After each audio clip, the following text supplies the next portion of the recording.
आज कथक नृत्य की ख्याति देश विदेश में है। इस विधा को ना ही केवल विद्यार्थी सीख रहे हैं बल्कि इसमें डिग्री प्राप्त कर अपना एक करियर भी स्टैब्लिश कर रहे हैं, जिसके लिए उन्हें परीक्षाएं देनी होती हैं, जैसे कि यूजीसी नेट परफॉर्मिंग आर्ट्स हैं या प्राइवेट इंस्टीट्यूशंस द्वारा निकाले गए कोर्सेज। इस वीडियो में प्रयाग संगीत समिति इलाहाबाद की प्रवेशिका कथक डांस थ्योरी का जो सिलेबस है उसके कुछ कॉन्सेप्ट्स दिए गए हैं, जो कि ना ही केवल प्रवेशिका के स्टूडेंट्स बल्कि यूजीसी नेट या अदर कॉम्पिटिटिव एग्जाम्स के जो स्टूडेंट्स रहते हैं जिसमें डांस बेस्ड क्वेश्चंस रहते हैं, उन्हें भी इस वीडियो से आशा करती हूँ कि मदद होगी। नमस्कार, मेरा नाम है डॉक्टर साक्षी मदान गांधी। तो आइए शुरू करते हैं आज का वीडियो। पहला है तत्कार। कथक नृत्य में पैरों में घुंघरू बांधकर लय के साथ पैरों के संचालन से जो ध्वनि उत्पन्न होती है उसे तत्कार कहते हैं। वीडियो में आप देख सकते हैं कि कैसे कथक नृत्य के विद्यार्थी पद संचालन द्वारा तत्कार कर रहे हैं। तत्कार को हमेशा समय के समान अंतराल के साथ किया जाता है, मतलब आपकी तत्कार लय से आगे पीछे नहीं होनी चाहिए। सही समय पर जो है वो तत्कार का पैर लगना चाहिए। अगला विषय है सलामी। सलामी का अर्थ है नमस्कार या प्रणाम करना। इसमें तोड़े या टुकड़े को नाचकर नमस्कार या सलाम का भाव दिखाया जाता है। मुगल काल के दरबारों से सलामी शब्द की शुरुआत हुई। उस समय नर्तक राजाओं को खुश करने के लिए इसे किया करते थे। आज भी मंच पर कलाकारों द्वारा इसे किया जाता है, जिसका भाव यही है कि दर्शकों को परमात्मा को प्रणाम करके उसके बाद नृत्य की शुरुआत करना। अगला विषय है थाट। कथक नृत्य में खड़े होने के अंदाज या नृत्य आरंभ करने के तरीके को थाट कहते हैं। इसमें नर्तक धीमी गति से शरीर के अंगों को हिलाता है एवं छोटे छोटे टुकड़े लेकर सम पर मुद्रा बदलता है। थाट को कथक की जान कह सकते हैं। इसमें तकनीक और भाव का बहुत ही सुंदर समन्वय दिखता है। इसमें हर अंग उपांग को इम्पोर्टेंस दी जाती है, जैसे गर्दन, कलाई, नेत्र आदि। विलंबित लय में अंग संचालन को बहुत ही संतुलित रूप से प्रस्तुत किया जाता है। अगला विषय है तोड़ा।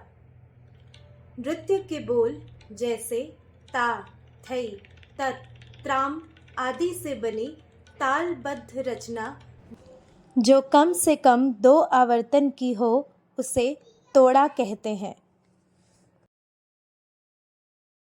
इस वीडियो में मेरे कुछ कथक नृत्य के विद्यार्थी तोड़े की कॉम्पोजिशन करते हुए नजर आ रहे हैं, जिसके बोल ता थई थई तत, आ थई थई तत, थई ता थई, थई ता थई, थई ता थई। अगला विषय है सम। किसी भी ताल की पहली मात्रा को सम कहते हैं और सम पर आने से ही कोई भी बोल सही माना जाता है।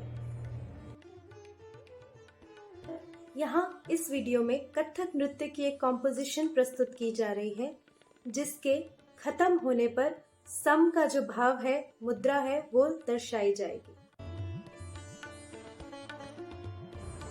सम दर्शाने के कुछ अंग इस प्रकार हैं। अगला विषय है आवर्तन। किसी भी ताल की पहली मात्रा से अंतिम मात्रा को पूरा करके जब फिर से पहली मात्रा पर आते हैं उसे आवर्तन कहते हैं।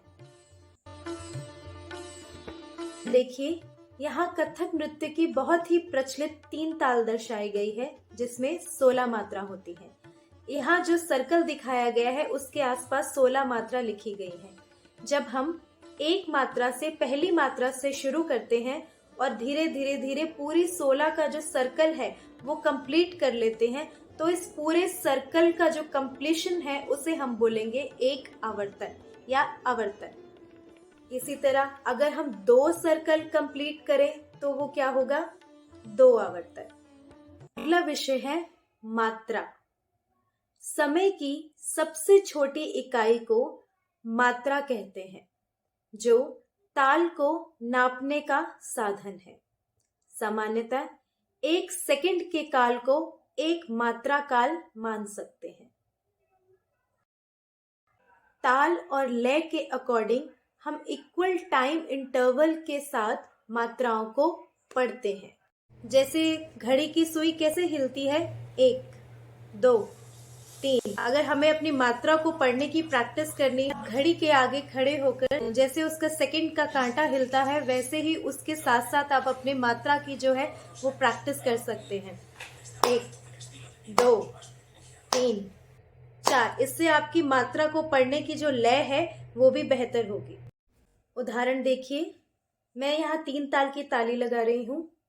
1, 2, 3, 4, 5, 6, 7, 8, 9, 10, 11, 12, 13, 14, 15, 16, 1।